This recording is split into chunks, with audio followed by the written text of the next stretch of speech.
Bulletin का बाकायदा आगाज करेंगे और सबसे पहले आपको बताएं कि ईद उल फितर खत्म होते ही कारोबार फिर से महदूद कर दिए गए हैं। आज से कराची में सुबह 8 बजे खुलने वाली दुकानें शाम 4 बजे बंद करने का हुक्म सामने आया है।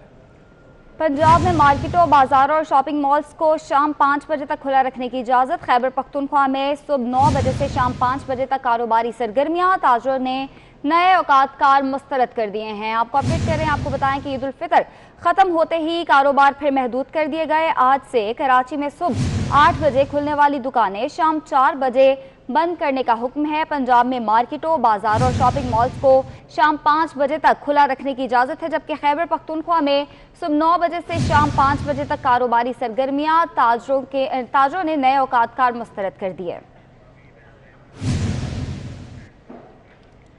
ईद की छुट्टियों के बाद शहर कायद में मार्केटें खुल गई। बाजार सुबह 8 बजे से 4 बजे तक खुले रहेंगे। हमारे नुमाइंदे हबीब खान इस वक्त हमारे साथ ही मौजूद हैं, उनसे मजीद जानेंगे। हबीब बताएगा क्या मजीद तफसीलात सामने आई हैं। जी बिल्कुल, ईद की तातीलात के बाद आज से शहर की जो मार्केट्स हैं वो दोबारा कारोबारी सरगर्मियों का आगाज़ कर दिया गया है। अंजुमन ताजरान कराची की जानिब से मार्केट्स को दोबारा खोलने का ऐलान किया गया है, जिसमें आज सुबह 8 बजे से जो है वो शाम 4 बजे तक मार्केटें खोली जाएंगी। ईद की आज वैसे सरकारी तौर पर आखिरी तातील है, तो इसके बायस मुख्तलिफ मार्केटों में कम दुकानें जो है वो इस वक्त खुले हुए देखने में आ रही है। इस वक्त भी हम तारिक रोड पर मौजूद हैं। हमारे अकब में आप देख सकते हैं कि तारिक रोड पर कुछ दुकानें खुलना शुरू हो गई हैं, जिसमें बच्चों के, बड़ों के कपड़े और इसके साथ साथ हैंड बैग्स वगैरह की दुकानें जो है वो खुल गई हैं। शहरी इस वक्त ख़रीदारी के लिए बाहर नहीं आए क्योंकि आज भी आखिरी तातील है, लेकिन दुकानदारों ने अपनी तरफ से जो है वो दुकानें खोल ली हैं। आज चौथा रोज़ है ईद का। ताजरों की जानिब से ये भी कहा गया है कि जो हुकूमती SOPs हैं उन पर मुकम्मल तौर पर अमल दरामद करवाया जाएगा। कोरोना के जो केसेस बढ़ रहे हैं उसका एक अलर्ट है, जिसके बाइस ताजरों को खुद ख्याल रखना पड़ेगा और साथ ही साथ हैंड सैनिटाइज़र, मास्क और ग्लव्स का जो एहतमाम है वो भी ताजरों की जिम्मेदारी होगी। तो ऐसे में ताजरों ने यह भी मुतालबा किया कि हुकूमत और ताजर अगर एक पेज पर रहकर काम करेंगे तो कोरोना वायरस की वबा से जो है वो निपटा भी जा सकेगा और हुकूमत जो है वो शहरियों को सहूलियात मैसर करने में उनको आसानी। ठीक है, बहुत शुक्रिया हबीब, आपने अपडेट किया। उधर रावलपिंडी में भी आज से तिजारती मराकज़ शाम 5 बजे बंद कर दिए जाएंगे। इसी हवाले से बताएंगे उस्मान जावेद। जी उस्मान। जी बिल्कुल, पंजाब हुकूमत की जानिब से आज तजारती मराकज़ की टाइमिंग तब्दील कर दिए गए हैं। पंजाब हुकूमत की जानिब से ईद से कबल 21 से 24 तारीख तक सिर्फ लॉकडाउन की जो टाइमिंग था, तजारती मराकज़ खोलने की टाइमिंग में इजाफा किया गया था। सुबह 8 से रात 10 बजे तक तजारती मराकज़ खोलने का कहा गया था, लेकिन अब पंजाब हुकूमत की जानिब से जो नोटिफिकेशन जारी हुआ है उस नोटिफिकेशन के मुताबिक पंजाब भर में तमाम तजारती मराकज़ सुबह 9 से शाम 5 बजे तक खोलने की इजाज़त होगी। इसके अलावा जो मेडिकल स्टोर्स हैं उनको इस्तिस्ना हासिल दी गई है और कोरोना वायरस के पेश नज़र मेडिकल स्टोर्स 24 घंटे खुले रहने की इजाज़त दी जाएगी। आज या कल वफाकी हुकूमत, वज़ीर-ए-आज़म इस बात का ऐलान करेंगे कि कोरोना वायरस के पेश नज़र लॉकडाउन में नरमी करनी है या सख्ती करनी है, लेकिन अभी तक जो पंजाब हुकूमत की जानिब से जो नोटिफिकेशन जारी हुआ है उस नोटिफिकेशन के मुताबिक जो कोरोना वायरस के पेश नज़र तजारती मराकज़ सुबह 9 से शाम 5। पेशावर में हफ्ते में 4 दिन दुकानें सुबह 9 बजे से शाम 5 बजे तक खुलेंगी, जबकि 3 दिन बंद रहेंगी। इसी वाले से मजीद जानेंगे मैं नुमाइंदे अजमत अली शाह हमारे साथ मौजूद हैं। अजमत बताएगा। जी बिल्कुल, ईद गुजरने के बाद खैबर पख्तूनख्वा हुकूमत ने दोबारा से जो है वो लॉकडाउन में नरमी का ऐलान किया है और इसके तहत तमाम जितने भी कारोबारी मराकज़, मेडिसिन स्टोर या दीगर जितने भी कारोबारी जो सरगर्मियाँ हैं वो बहाल हो गई हैं और सुबह 9 बजे से 5 बजे तक तमाम दुकानें जो है वो खोली जाएंगी, लेकिन साथ साथ में उनके लिए SOPs जो हैं वो भी वज़ा कर दी गए हैं कि तमाम जितने भी SOPs हैं उनके मुताबिक जो कारोबारी सरगर्मियाँ हैं वो की जाएंगी, जिससे मेडिसिन स्टोर और दीगर इस तरह के जो दीगर कारोबार हैं वो उससे मुस्तस्ना करार दिए गए हैं। साथ में अगर बात की जाए तो ईद से पहले जो है वो उनको लॉकडाउन में नरमी की गई थी। लॉकडाउन में नरमी के बाद पब्लिक ट्रांसपोर्ट जो है वो भी शुरू कर दी गई थी, जो कि बैनुल अज़ला और इस तरह इंटर डिविजनल जो पब्लिक ट्रांसपोर्ट की उसे भी शुरू किया गया था। लेकिन अब चूँकि ईद गुजर गई है, अब यही सोचा जा रहा है क्योंकि कोरोना वायरस की जो केसेस है उसमें तादाद में इजाफा होता जा रहा है, तो जिसकी वजह से अब ये जो है वो दोबारा से लॉकडाउन में थोड़ी सी नरमी की गई है। जी ठीक है, बहुत शुक्रिया, आपने अपडेट किया। सूरज आज दोपहर एन खाना काबा के ऊपर होगा। पाकिस्तान वक्त के मुताबिक दिन 2:18 पर सूरज खाना काबा के ऊपर होगा। सूरज खाना काबा के ऊपर आने पर दुनिया के मुख्तलिफ ममालिक में आबाद मुसलमान किबले का रुख आसानी से मुतय्यन कर सकते हैं। खाना काबा पर सूरज साल में 2 मरतबा आता है। सूरज खाना काबा पर पहली बार 27 मई और दूसरी मरतबा 15 जुलाई को आता है। सूरज आज दोपहर ऐन खाना काबा के ऊपर होगा। पाकिस्तान वक्त के मुताबिक दिन 2:18 पर सूरज खाना काबा के ऊपर होगा। सूरज खाना काबा के ऊपर आने पर दुनिया के मुख्तलिफ ममालिक में आबाद मुसलमान किबले का रुख आसानी से मुतय्यन कर सकते हैं। खाना काबा पर सूरज साल में 2 मरतबा आता है। सूरज खाना काबा पर पहली बार 27 मई और दूसरी मरतबा 15 जुलाई को आता है।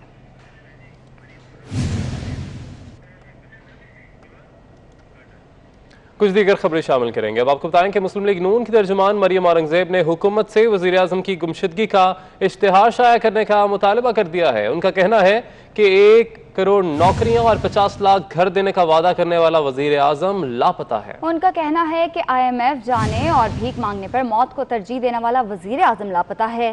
तैयारा हादसे की तहकीकात पर आवाम सवाल पूछ रहे हैं, लेकिन वज़ीर आज़म नजर नहीं आ रहे। आखिर वज़ीर आज़म ट्विटर के अलावा कहाँ हैं? आपको बताएं कि मुस्लिम लीग नून की तर्जुमान मरियम औरंगजेब ने हुकूमत से वज़ीर आज़म की गुमशुदगी का इश्तिहार शाया करने का मुतालबा कर दिया है। उनका कहना है कि 1 करोड़ नौकरियां और 50 लाख घर देने का वादा करने वाला वज़ीर आज़म लापता है। लाहौर में बिजली की लोड शेडिंग शुरू करने का फैसला कर लिया गया। 20% लाइन लॉसेस वाले फीडर लोड शेडिंग से मुस्तस्ना होंगे। 30% लाइन लॉसेस पर 3 घंटे जबकि 40% लाइन लॉसेस पर 5 घंटे लोड शेडिंग होगी। इस तरह 40% से ज़ायद लाइन लॉसेस वाले इलाकों में 6 घंटे की लोड शेडिंग की जाएगी। इसी वाले से मजीद जानेंगे। मैं नुमाइंदे शाहिद सिप्रा हमारे साथ मौजूद हैं। शाहिद, तफसीलात से आगाह कीजिएगा। बिल्कुल, लाहौर में गर्मी की शिद्दत बढ़ने के बाद लेस्को की जानिब से फैसला किया गया है कि शहर में बिजली की लोड शेडिंग का सिलसिला भी शुरू किया जाए और 3 कैटेगरीज वजारत पावर डिवीजन की हदायत की रोशनी में बनाई गई हैं और ये वो इलाके होंगे जहाँ पर सार्फिन की जानिब से बिजली चोरी की जाती है। 20% तक जहाँ पर बिजली चोरी हो रही है उन तमाम फीडर्स को बिजली की लोड शेडिंग से मुस्तस्ना करार दिया गया है, जबकि 30% तक जहाँ पर बिजली चोरी की शरह रिकॉर्ड हुई है वहाँ पर 3 घंटे, 40% तक जो है 5 घंटे, जबकि 40% से ज़ायद इलाके जहाँ पर बिजली चोरी हो रही है वहाँ पर 6 घंटे की लोड शेडिंग होगी। ये शेड्यूल जो है वो लेस्को की जानिब से आज शाम इस पर अमल दरामद शुरू कर दिया जाएगा। इस तरह लाहौर शहर में मजमूई तौर पर तकरीबन 3 से 6 घंटे की लोड शेडिंग जो है वो की जाएगी। इस वक्त कंपनी की डिमांड 3400 मेगावाट तक है। जब सनती और कमर्शियल सेक्टर खुलेंगे तो उसके बाद तवक्को की जा रही है कि कंपनी की डिमांड 4000 मेगावाट से तजावुज़ करेगी। अगर तजावुज़ करती है तो उसके बाद मजीद फैसला वजारत पावर डिवीजन की हदायत की रोशनी में होगा क्या है कि बिजली की लोड शेडिंग को किस तरह चलाना है और क्या लोड मैनेजमेंट करनी है। जी, इस हवाले से मजीद क्या लोड मैनेजमेंट की जानी है उस हवाले से भी तफसीलात सामने आएंगी। शाहिद सिप्रा, आपने तफसीलन अपडेट किया, बहुत शुक्रिया आपका। अब आपको बताएं कि चीन की फौज ने लद्दाख के मुतनाज़ा इलाके का कंट्रोल हासिल करके भारत को चारों शाने चित कर दिया है। चीन ने लद्दाख रीजन में भारत को इबरतनाक शिकस्त देकर इलाके का कंट्रोल हासिल कर लिया। भारतीय फौज को लद्दाख में होने वाली मुसलसल झड़पों में चीन के हाथों हजीमत का सामना करना पड़ा, जिसके बाद मोदी सरकार ने चीन के मामले पर खामोशी इख्तियार कर ली। चीनी हुकाम का कहना है भारत वादी गालवान के करीब दिफा से मुताल्लिक़ गैर कानूनी तामीरात कर रहा था, तो इस दौरान चीनी फौज ने भारतीय फौज के एक दस्ते को गिरफ्तार भी किया, जिसे मुज़ाकरात के बाद रिहा किया गया। भारतीय आर्मी चीफ ने फौजी दस्ते की गिरफ्तारी को भारत के लिए बड़ा धचका करार दिया। चीन ने कहा कि भारत ने सकम और लद्दाख में लाइन ऑफ कंट्रोल की खिलाफ वर्जी की। अगर इस तरह की खिलाफ वर्जी दोबारा की गई तो भारत को संगीन नताइज का सामना करना पड़ेगा। तो आपको अपडेट कर रहे हैं अहम खबर के हवाले से। चीन की फौज ने लद्दाख के मुतनाज़ा इलाके का कंट्रोल हासिल करके भारत को चारों शाने चित कर दिया है। चीन ने लद्दाख रीजन में भारत को इबरतनाक शिकस्त देकर इलाके का कंट्रोल हासिल कर लिया है। भारतीय फौज को लद्दाख में होने वाली मुसलसल झड़पों में चीन के हाथों अजीमत का सामना करना पड़ा, जिसके बाद मोदी सरकार ने चीन के मामले पर खामोशी इख्तियार कर ली है। चीनी हुकाम का कहना है कि भारतवादी गालून के करीब दिफा से मुतल्लिक़ गैर कानूनी तामीरात करवा रहा था, तो इस दौरान चीनी फौज ने भारतीय फौज के एक दस्ते को गिरफ्तार भी किया, जिसे मुज़ाकरात के बाद रिहा कर दिया गया। भारतीय आर्मी चीफ ने फौजी दस्ते की गिरफ्तारी को भारत के लिए धचका करार दिया है, जबकि चीन ने कहा है कि भारत ने लद्दाख में लाइन ऑफ कंट्रोल की खिलाफ वर्जी की। अगर इस तरह की खिलाफ वर्जी दोबारा की गई तो भारत को संगीन नताइज का सामना करना पड़ सकता है। तो आपको अपडेट कर रहे हैं चीन की जानिब से भारत को नाक को चने चबवाए गए हैं और मुतनाज़ इलाके का कंट्रोल भी हासिल कर लिया गया है चीन की जानिब से। आपको ये भी बताएं कि चीन ने लद्दाख में भारत को इबरतनाक शिकस्त देकर इलाके का कंट्रोल भी हासिल कर लिया है, जबकि भारतीय फौज को लद्दाख में होने वाली मुसलसल झड़पों में चीन के हाथों अजीमत का सामना करना पड़ा, जिसके बाद मोदी सरकार ने चीन के मामले पर खामोशी इख्तियार कर ली है। चीनी हुकाम का कहना है कि भारत वादी गालवान के करीब दिफा से मुताल्लिक़ गैर कानूनी तामीरात कर रहा था, तो इस दौरान चीनी फौज ने भारतीय फौज के एक दस्ते को गिरफ्तार भी किया, जिसे मुज़ाकरात के बाद रिहा किया गया। भारतीय आर्मी चीफ ने फौजी दस्ते की गिरफ्तारी को भारत के लिए बड़ा झटका करार दिया है। फ्रांसीसी टीम ने आज तैयारा हादसे की फोरेंसिक तरीके से तहकीकात की। पाकिस्तानी तहकीकाती कमेटी के साथ कॉकपिट वॉइस रिकॉर्ड पर खुसूसी तवज्जो दी जा रही है, जबकि दूसरी जानिब तैयारे के मलबे के करीब से गैर जरूरी मलबा उठाने के लिए हैवी मशीनरी पहुंचा दी गई है। अहम खबर आपको दे रहे हैं, फ्रांसीसी टीम ने आज तैयारा हादसे की फोरेंसिक तरीके से तहकीकात की है। पाकिस्तानी तहकीकाती कमेटी के साथ कॉकपिट वॉइस रिकॉर्ड पर खुसूसी तवज्जो दी जा रही है। दूसरी जानिब तैयारे के मलबे के करीब से गैर ज़रूरी मलबा उठाने के लिए हैवी मशीनरी भी वहां पर पहुंचा दी गई है। मजीद जानेंगे हमारे नुमाइंदे जावेद काइम खानी हमारे साथ मौजूद हैं। जावेद, बताइएगा इस हवाले से। जी, सबसे पहले मैं तहकीकात के हवाले से बताऊं तो 11 रुकनी टीम जो है उसने अपना यहाँ पर पाकिस्तान में जो स्टे है उसका दौरानिया बढ़ा दिया है, 5 दिन कर दिया है। वो 5 दिन तक जो है वो तहकीकात करेगी। उसके साथ पाकिस्तानी हुक्काम और पाकिस्तानी इन्वेस्टिगेशन के जो इदारे मुतय्यन किए गए हैं इस हादसे की तहकीकात के लिए, वो तमाम उनको मावनत फराम करेंगे और उन्हें लॉजिस्टिक और हर तरह की जो है वो सहूलियात दी जाएंगी। उसके लिए जदीद मशीनरी और जदीद आलात जो है वो जाए हादसा पर, रनवे पर और दीगर जगहों पर जहाँ पर ज़रूरत है वहाँ पर मौजूद हैं। फॉरेंसिक जांच आज शुरू की गई है। आज दूसरे रोज़ जो है सुबह सवेरे ही जो है 11 रुकनी टीम और उसके साथ पाकिस्तानी PIA और दीगर सेफ्टी प्लान के जो नुमाइंदगान हैं वो हुक्काम यहाँ पर आए। उनके साथ काफ़ी देर तक जो है कई घंटे तवील इन्वेस्टिगेशन की। उसके बाद यहाँ से फोर्सेस की जानिब से गाड़ियाँ मुहैया की गई जिनमें गैर ज़रूरी सामान जो था, जैसे कि गाड़ियाँ अभी हादसे में नजर आतिश हो गई थी, आग लग गई थी उन्हें, और उसके साथ साथ जो है वो इमारतों को नुकसान पहुँचा था। यहाँ पर जो बात बताऊँ वो ये अहम है कि ब्लैक बॉक्स के लिए कहा जाता है कि सबसे सेफ जो है वो ब्लैक बॉक्स होता है। वो जिस दिन हादसा हुआ उसी रोज़ मिल गया था, लेकिन वो जो मिली थी वो चीज़ ब्लैक बॉक्स जो है 2 हिस्सों पर मुश्तमिल होता है। एक जो होता है डिजिटल वॉइस रिकॉर्डर होता है। वॉइस रिकॉर्डर जो है वो ताहाल नहीं मिल सका है, उसको तलाश किया जा रहा है। मलबे में मौजूद नहीं है, क्या है वो जलकर ख़राब हुआ है, लेकिन उसके बारे में ये माहिरीन का ये कहना है कि ब्लैक बॉक्स को इतना महफूज बनाया जाता है कि वो किसी आग, तेल, पानी, किसी भी चीज़ से जो है उसे नुकसान नहीं पहुँचाया जा सकता और वो महफूज रहता है। उसके अंदर ये दोनों चीज़ें होती हैं। दूसरी चीज़ जो है वो जो यहाँ से ब्लैक बॉक्स की सूरत में जैसे कहा गया मिली है वो थी डिजिटल स्लाइड रिकॉर्डर था। डिजिटल स्लाइड रिकॉर्डर भी जो है वो जहाज़ की मुख्तलिफ एंगल्स को जो है वो जो स्लाइड्स होती हैं उसकी वो उसने रिकॉर्ड करता है। वो यहाँ पर मिल गई थी, जिसे गुज़िश्ता रोज़ जो है वो डिकोड करने की कोशिश की गई थी, जिस पर 11 रुकनी टीम जो यहाँ पर फ्रांस से आई है, फ्रांसी माहिरीन ने उसमें तहफ़्फ़ुज़ात का इजहार किया और उसके बाद उस डिजिटल बॉक्स को जो है वो डिजिटल स्लाइड बॉक्स जो है उसे वहाँ पर फ्रांस जो है वो रवाना किया खुशी परवाज़ के ज़रिए। लेकिन अभी भी जो है तलाश जारी है डिजिटल वॉइस रिकॉर्डर की। वॉइस रिकॉर्डर जब तक नहीं मिलता तो जब तक ज़्यादा पेश रफ्त नहीं हो सकती, इसलिए कि उसके अंदर तमाम तर जो कॉकपिट के अंदर जो बात हुई है, कॉकपिट के अंदर मौजूद दोनों पायलट को पायलट आपस में गुफ्तगू करते हैं, जहाज़ के अंदर जो है वो क्रू से जो बातचीत की जाती है, वो तमाम चीज़ें, ये जो ब्लैक बॉक्स होता है जहाज़ की पुश पर जो इसकी दुम होती है इसके अंदर होता है, जबकि दुम मिल गई है लेकिन दुम में ब्लैक बॉक्स का एक हिस्सा मिल गया, दूसरा नहीं मिला, उस पर भी तहफ़्फ़ुज़ात का इज़हार किया। अभी भी तहकीकात जारी है, मुख्तलिफ जावियों से की तहकीकात की जा रही है। देखा जा रहा है कि जहाज़ किस एंगल से आ रहा था, किस सिम से आ रहा था, कहाँ पर आकर गिरा, इसके कौन सा हिस्सा पार्ट जो है वो किस डायरेक्शन में गया और डिजिटल वॉइस रिकॉर्डर ताहाल नहीं मिल सका है। जावेद काइम खानी, आपने तफसीलन अपडेट किया, बहुत शुक्रिया आपका। जबकि पीपल्स पार्टी ने तैयारा हादसे की तहकीकाती कमेटी को मुस्तरद कर दिया है। सिविल एविएशन और PIA सरबराहान को हटाने और नई तहकीकाती कमेटी में पालपा नुमाइंदों को शामिल करने का भी मुतालबा कर दिया है। सईद गनी कहते हैं कि अब नाअहली छुपाने के लिए पायलट पर मलबा डाला जा रहा है। काबीना ने तैयारा हादसे की तहकीकाती कमेटी को PIA के सरबराह के जेर असर करार देते हुए उसे खत्म करने का मुतालबा किया है। पीपल्स पार्टी के रहनुमा सईद गनी का कहना है कि ये कोताही नहीं, नाअहली है। असल जिम्मेदारों और नाअहली को छुपाने के लिए पर्दा डाला जा रहा है। अपनी नाअहली को छुपाने के लिए अब ये उस पायलट के ऊपर डालने की कोशिश की जा रही है। ये उन लोगों के ऊपर डालने की कोशिश की जा रही है जो अपनी सफाई देने के लिए, अपना जवाब देने के लिए इस दुनिया में मौजूद नहीं है। PIA तैयारा हादसे की तहकीकात और असबाब पर सईद गनी का कहना था कि क्रैश लैंडिंग की सूरत में रनवे पर तमाम हंगामी इंतजाम किए जाते हैं। गुमान है कि जहाज नीचे उतरा तो उनकी तैयारी नहीं थी। एम्बुलेंसेस तैयार खड़ी होती हैं, फॉर्म तैयार पड़े हुए होते हैं और बहुत सारे इक्विपमेंट होते हैं, बहुत सारी तैयारियां होती हैं जो इस किस्म की लैंडिंग के लिए की जाती हैं। मेरा गुमान है कि शायद वो जहाज जब नीचे उतरा, जब लगा तो इनकी तैयारी कोई नहीं थी, उसको कहा गया कि तुम वापस जाओ। वजीर इत्तलात नासिर हुसैन शाह ने बताया कि DNA नताज मिलते ही नाशे वर्सा के हवाले कर दी जाएंगी। सईद गनी का कहना था कि 10 लाख रुपए देकर मजाक किया गया। मजाक किया 10-10 लाख वाला, इन्होंने मजाक किया। मैं आपको बता दूं, अगर ये जो शहीद हैं उनमें से किसी की फैमिली कोर्ट में चली जाए तो उनको पता चलेगा कि होता क्या डैमेजेस एयरलाइन के क्रैश के। इनके दिमाग ठिकाने लग जाएंगे सारे।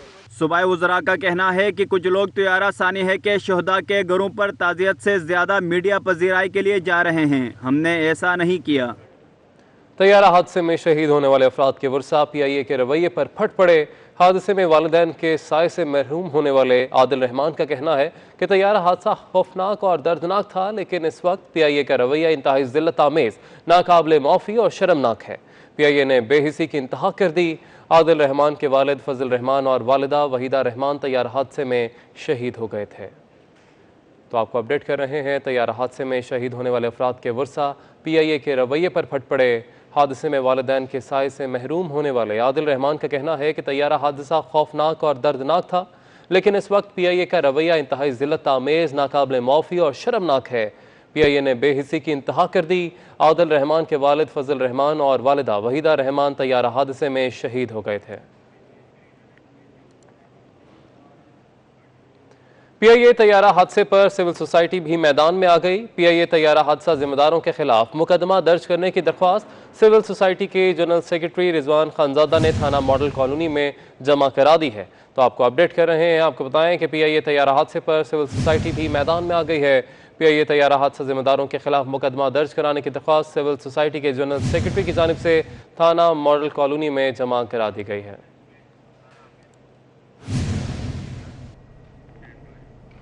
अंसार नकवी चले गए मगर अपनी यादें छोड़ गए। उनके साथ काम करने वाले एक दूसरे से मिलते हैं तो उनके साथ गुजरे दिनों की यादों का तबादला करते हैं।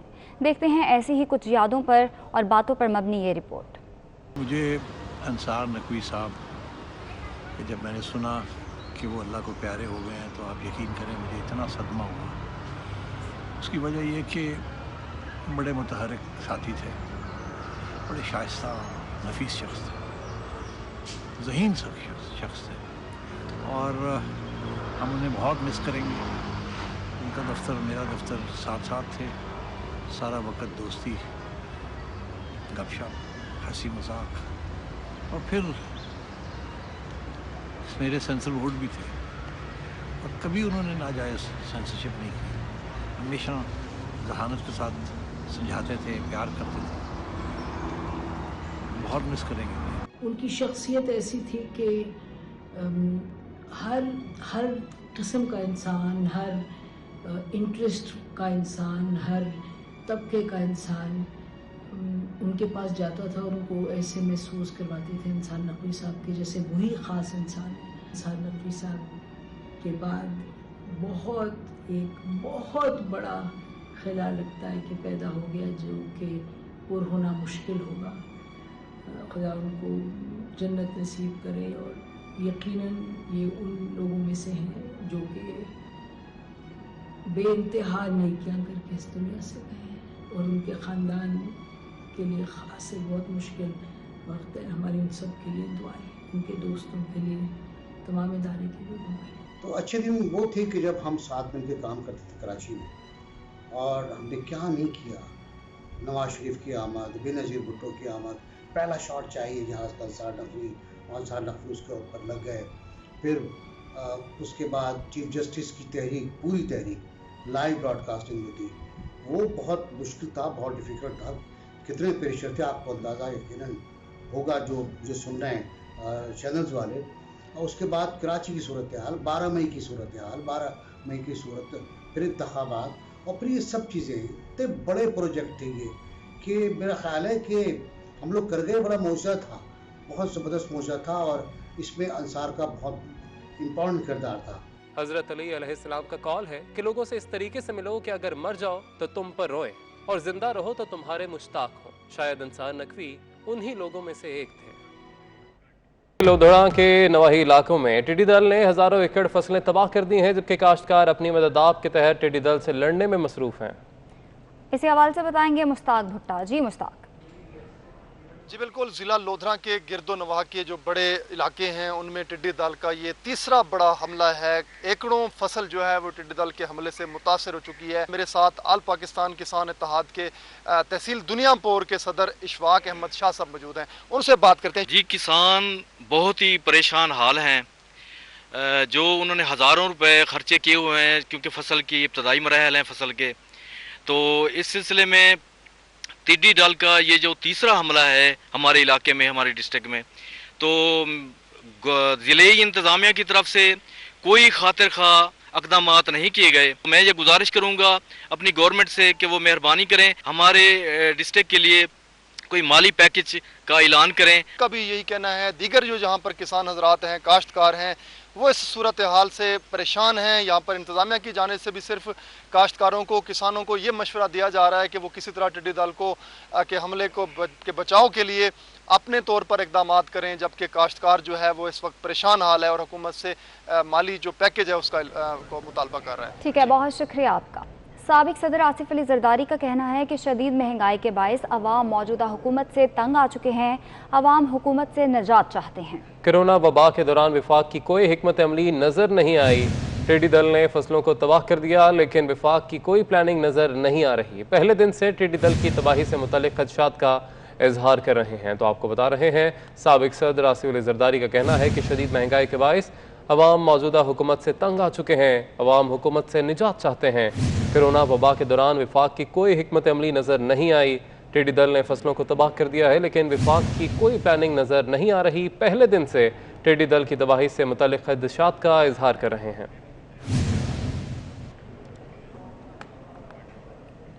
कराची में मुर्गी के गोश्त की कीमत आसमान पर पहुंच गई। शहर कायद में मुर्गी का गोश्त 430 रुपए फी किलो में फरोख्त किया जा रहा है। इसी हवाले से बताएंगे महमूद रियाज। जी महमूद। शहर कायद में मुर्गी की जो कीमतें हैं वो आसमान से बातें कर रही हैं। एक तरफ हम देखते हैं कि जो दूसरा गोश्त है गाय बकरी का, वो पहले ही आवाम की पहुंच से बाहर था।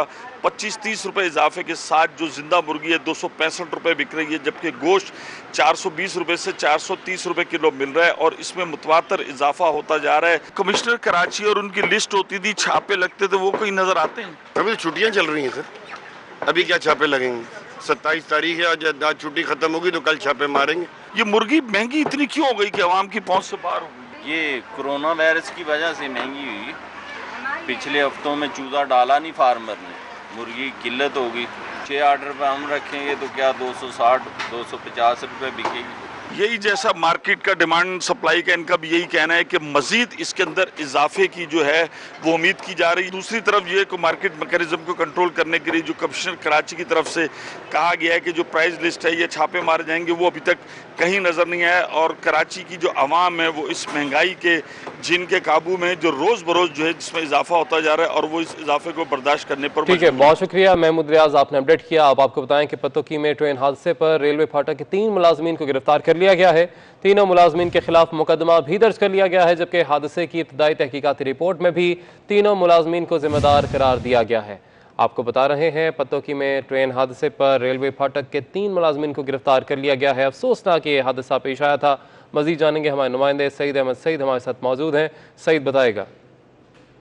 जी बिल्कुल, गुज़श्ता रोज़ पतोकी के मकाम पे होने वाले ट्रेन हादसे की जो इब्तदाई रिपोर्ट है वो मुरतब करके वफाकी वज़ीर रेलवे शरीफ अहमद और लाहौर रेलवे हेडक्वार्टर को जमा है वो करवा दी गई है। और इसके मुताबिक जो 3 मुलाजमीन है उनको जिम्मेदार है वो करार दिया गया है, जिनमें 2 गेट कीपर और 1 गेट मेड है उनको शामिल है। और तीनों के खिलाफ एफआईआर दर्ज करवाने के बाद गिरफ्तार है वो कर लिया गया है। और इस रिपोर्ट के मुताबिक ट्रेन गुजरने के वक्त जो है वो रेलवे फाटक ट्रैफिक के लिए खुला था, जिसकी वजह से ये अफसोसनाक वाकया है वो पेश आया और गाड़ी और ट्रेन के साधन से 4 अफराद, इनमें 2 खवातीन और 2 मर्द शामिल थे, मौके पर ही जहाँ बक है वो हुए, जिसके नतीजे में वफाकी वज़ीर रेलवे शर्शीद अहमद की तरफ से वाकई का नोटिस लेते हुए जल्द अज जल्द इंक्वायरी करने की अहकामात है वो जारी की गई। ठीक है, बहुत शुक्रिया सईद अहमद सईद, आपने अपडेट किया। आपको बताएं, कराची तैयारा हादसे में जाम हक मजीद 3 मुसाफिरों की शिनाख्त कर ली गई है। मुसाफिर ज़ैन उल आरिफ, जबकि वाहिदा रहमानी और यास्मीन इकबानी की शिनाख्त हो गई है। आपको बता रहे हैं कराची तैयारा हादसे में जाम हक मजीद 3 मुसाफिरों की शिनाख्त कर ली गई है। मुसाफिर ज़ैन उल आरिफ, वाहिदा रहमानी और यास्मीन इकबानी की शिनाख्त हुई है।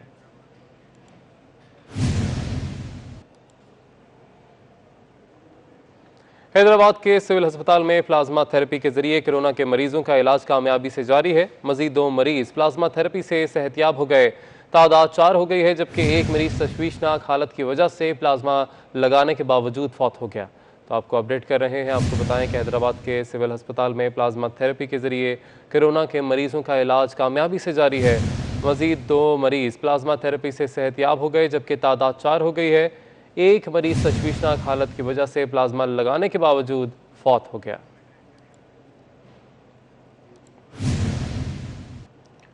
कुछ दीगर खबरें शामिल करेंगे। बलूचिस्तान अवामी पार्टी के सूबाई नायब सदर सरदार मोहम्मद नासिर का कोरोना टेस्ट भी पॉजिटिव आ गया है। सरदार मोहम्मद नासिर की तबीयत ख़राब होने पर उन्हें बजरिया एयर एम्बुलेंस कराची मुंतकिल कर दिया गया। पश्तूनख्वा मैप के रहनुमा रुकन बलूचिस्तान असम्बली नसरुल्लाह भी कोरोना का शिकार हो गए हैं। नसरुल्लाह ज़ेरे ने खुद को घर में आइसोलेट कर लिया है। तो आपको अपडेट कर रहे हैं, आपको बता रहे हैं, बलूचिस्तान अवामी पार्टी के सूबाई नायब सदर सरदार मोहम्मद नासिर का कोरोना टेस्ट भी मस्बत आ गया है।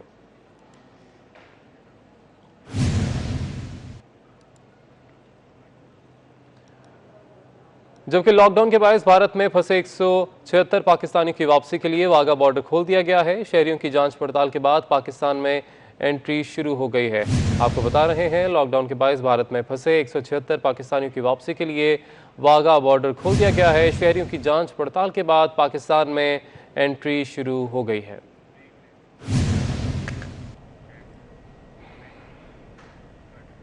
इस बुलेटिन से इतना ही।